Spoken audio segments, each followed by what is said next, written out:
అత్యుత్తమ ప్లేస్మెంట్స్ తో ఎంఎన్సీ కంపెనీలలో ఉద్యోగమే లక్ష్యమా? ఇంజనీరింగ్ చదవాలనే మీ పిల్లల కలని కేజీ రెడ్డి కాలేజ్ తో నిజం చేసుకోండి.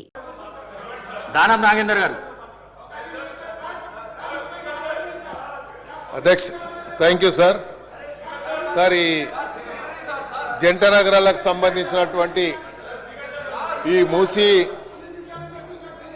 నదిని ప్రక్షాళన చేయాలన్నటువంటి కార్యక్రమాన్ని రాష్ట్ర ప్రభుత్వం తీసుకోవడం, హైదరాబాద్ సిటీకి ఒక ఫేస్గా వచ్చేటువంటి ఇది హైదరాబాద్ సిటీ గ్లోబల్ సిటీగా గుర్తింపు పొందుతున్నటువంటి ఈ సందర్భంలో ఇప్పుడే మేము చూసాం అధ్యక్ష, మంత్రి గారు ఇచ్చినటువంటి సమాధానాన్ని. ప్రశ్న ఇందులో ఉన్న సార్ ఒక్క నిమిషం సార్. కేటీఆర్ గారు 1 మినిట్, సుధీర్ రెడ్డి గారు 1 మినిట్. ఇందులో ఉన్న ప్రశ్నకు పరిమితమై మాట్లాడితే ఇస్తా, కానీ ప్రసంగాలు చేస్తే మాత్రం 9 నిమిషాల్లో కంప్లీట్ కాదు. ఇస్తా, మాట్లాడి దానం నాగేందర్ గారు మాట్లాడి ఇస్తా దానం నాగేందర్ గారు మాట్లాడడానికి ఇస్తా. సార్, గతంలో ఇస్తాను.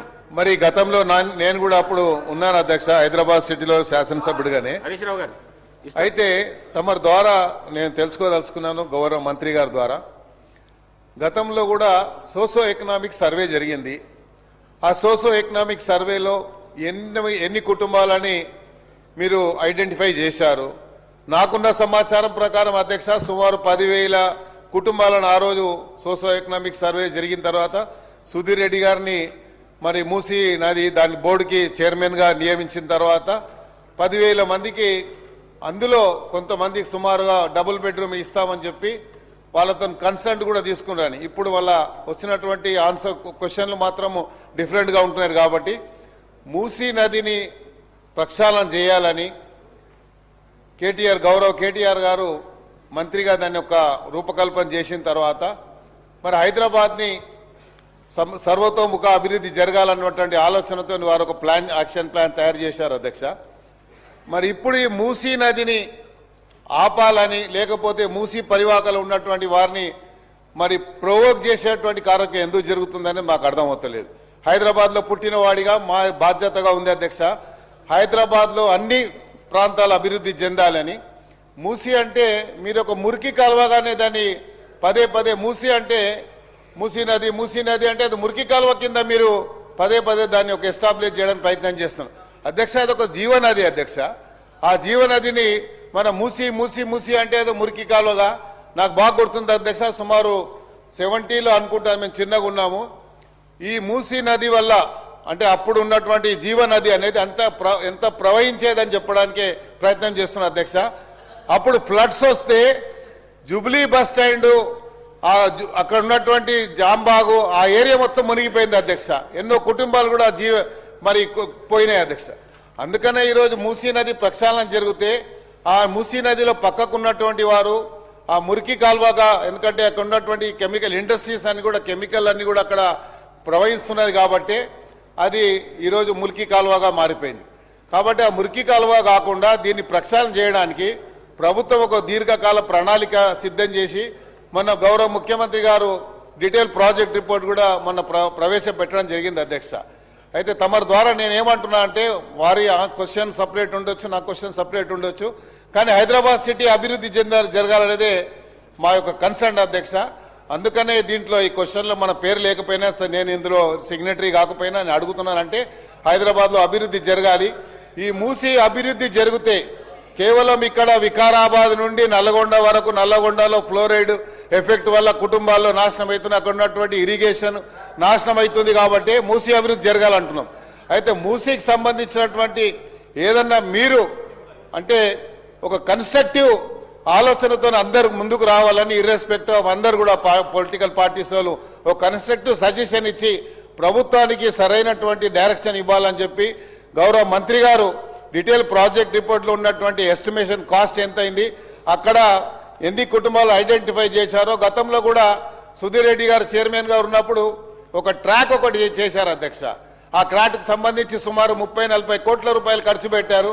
నేను మొన్న ఇది క్వశ్చన్ వచ్చిన తర్వాత పోయి చూశాను అధ్యక్ష, నిన్న పోయి చూస్తే ఆ ట్రాక్ మొత్తం కొట్టుకుపోయింది అధ్యక్ష. అది 30 కోట్లు ఖర్చు పెడితే ఇప్పుడు ట్రాకే లేదు అక్కడ. మరి ఎక్కడ పోయింది అధ్యక్ష ట్రాక్ అది? మరి ఎందుకు అదే యాక్షన్ దానికి ఒక ప్లానింగ్ లేకుండా మీరు ట్రాక్ వేస్తే ఆ ట్రాక్ ఎక్కడ పోయింది? వాకింగ్ ట్రాక్ అని పెట్టారు. మరి అంటే డబ్బు ప్రభుత్వ డబ్బు మిస్యూజ్ అయినట్టే కదా అధ్యక్ష. ప్లీజ్ ప్లీజ్ అంటే మీరు సరిగ్గా ప్లానింగ్ లేదు అని చెప్పడానికి నేను ప్రయత్నం చేస్తున్నా అధ్యక్ష. ఆ ట్రాక్ ఉంటే ఎక్కడో చెప్పండి. 340 కుటుంబాలు ఐడెంటిఫై చేశారు, వాళ్ళు రీహాబిలిటేట్ చేశారు. మళ్ళీ మిగతా వాళ్ళని ఎందుకు చేయలేదు అప్పుడు? ఇవన్నీ కూడా మంత్రి గారు చెప్పాలని తమ ద్వారా మంత్రి గారు కోరుతున్నారు. సార్ సుధీర్ రెడ్డి గారు గతంలో ఈ సార్, ఒక 2 నిమిషాల కథం చేస్తా సార్. అని చెప్పి మంచి సూచన సలహాలు ఇస్తాడని చెప్పేసి మరొకసారి అవకాశం ఇస్తాడు సార్. 2 నిమిషాలు సార్, ఎక్కువ తీసుకోండి సార్. సార్ నేను 3 స్థాయిలు చెప్పిన సార్. మొదటి స్థాయిలో మూసీ నదిలోకి ప్రవహిస్తున్న డ్రైనేజ్ వాటర్ని అంతా కూడా ట్రీట్మెంట్ చేసి శుభ్రమైన వాటర్ని మూసీ నదిలోకి వదలాలి సార్. రెండవ స్థాయిలో మూసీలో పేరుకుపోయిన ఒండ్రు మట్టి ఒక 50-60 సంవత్సరాల నుంచి ఇండస్ట్రియల్ సెడిమెంట్స్ అంతా కూడా కాలుష్య కారకాలు అంతా కూడా పేరుకపోయినాయి. వాటిని అన్నింటినీ కూడా తీసి మరి పొల్యూషన్ కంట్రోల్ బోర్డు నామ్స్ ప్రకారం సైడ్కి వేసేసి 2 సైడ్ల రోడ్డు డెవలప్ చేసి నీరు నిరంతరం ప్రవహించే విధంగా చేయాలన్నది స్థాయిలు సార్. మరి గౌరవ సభ్యుడు ఈరోజు 30 కోట్లు అని చెప్తున్నాడు సార్. 30 కోట్లు కాదు సార్, 6 కోట్ల రూపాయలు ఖర్చు పెట్టినాము. అది మీ ద్వారా వారి దృష్టికి తీసుకొస్తున్నాం.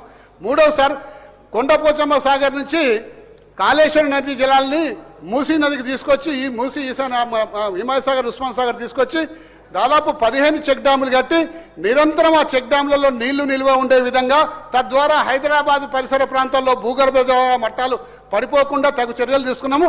అలాగే హైదరాబాద్ యొక్క ట్రాఫిక్ని డీకంజెషన్ చేద్దామన్న ఉద్దేశంతో ఇరువైపులా ఈస్ట్ వెస్ట్ కారిడార్ని తయారు చేసి మరి నాగోల్ నుంచి గండిపేట వరకు రోడ్ లింకేజ్ కూడా ప్లానింగ్ చేసినాం సార్. మధ్యలో 15 బ్రిడ్జ్లు మనం డిజైన్ చేసినాం సార్.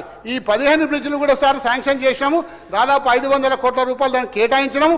మొదటి బ్రిడ్జు మీరు పీర్జాదిగూడ నుంచి నాగోల్ వరకు కూడా మీకు పత్తులగూడ వరకు కూడా శంకుస్థాపన చేశాం. అది ప్రోగ్రెస్లో ఉంది సార్. ఇప్పుడు పని జరుగుతూ ఉంది. కాకపోతే ఈ ప్రభుత్వం వచ్చినాక మేము చేసిన పనులకన్నిటి కూడా లాస్ట్ ప్రయారిటీ ఇచ్చి దాన్ని నత్తనడక నడిపిస్తుంది సార్. అసలు పూర్తి కావద్దన్న ఉద్దేశంతో నత్తనడక నడిపిస్తుంది సార్. మూసీ నది అభివృద్ధి చేయాలంటే ఈ 3 స్టెప్స్ తీసుకోవాలి సార్. ఏదో విధంగా ఇండ్లకు రెడ్ మార్కులు చేసి మేము మార్కింగ్ చేసేసి నేను పేగులు మెడలేసుకుంటా, లాగులలో తొండలు వదిలిపెడతా, మేము వంగబెట్టి గుద్దుతా, పండబెట్టి తొక్కుతా. కాలేరు వెంకటేష్ గారు ఆనరబుల్ మినిస్టర్ గారు షార్ట్ డిస్కషన్ పెడతాము అని అంటున్నారు సార్. ఆ రోజు మూసీకి సంబంధించిన ఎమ్మెల్యేస్, సిటీ ఎమ్మెల్యేస్ అందరం మాట్లాడతాం సార్. అది చాలా సీరియస్ డిస్కషన్. శ్రీధర్ బాబన్న, మీరు ఒకవేళ షార్ట్ డిస్కషన్ పెడతా అని ప్రామిస్ చేస్తే మేము నెక్స్ట్ టైం అప్పుడే participate. It is detail discussion is required. Bandaru Lakshma Reddy గారు ఇక్కడ ఉందండి మినిస్టర్ గారు.